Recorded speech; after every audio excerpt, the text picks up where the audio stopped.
Hello guys, আসসালামু আলাইকুম। আপনাদের সামনে নতুন একটা ভিডিও নিয়ে এসেছিলাম। আসলে ভিডিওটা হয়েছে, আমরা আজকে দুপুরে মাছ ভর্তা করব। মাছ ভর্তা হয়েছে আমার একটা প্রিয় ভর্তার ভিতরে একটা ভর্তা হয়েছে মাছ ভর্তা। তাই এখানে কিছু ভর্তা করার জন্য কিছু উপকরণ নিয়েছি। শুকনো মরিচ নিয়েছি, পেঁয়াজ নিয়েছি, তারপর হয়েছে পেঁয়াজ কুচি আছে, এবার এটা তৈলের উপর টালা, তারপর ধনেপাতা আছে, মাছ আছে, ঠিক আছে।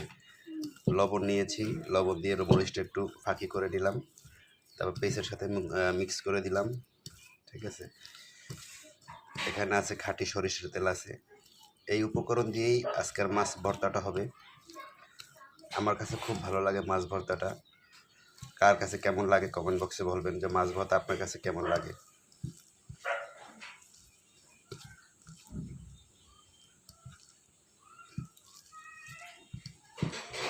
আমাদের হয়ে যাচ্ছে মাছ ভর্তা।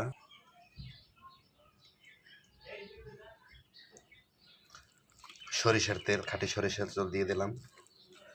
সরিষার তেল দিলে ভর্তাটা একটু খেতে ভালো লাগে, ঘ্রাণায়। আমাদের হয়ে গেল আমাদের মাছ ভর্তা, হয়ে গেল আমাদের মাছ ভর্তা। এই যে আমাদের মাছ ভর্তা হয়ে গেছে। এখন দিয়ে গরম গরম ভাতের সাথে মাছ ভর্তা খেতে সেই স্বাদ। এত স্বাদ কেন ভাই?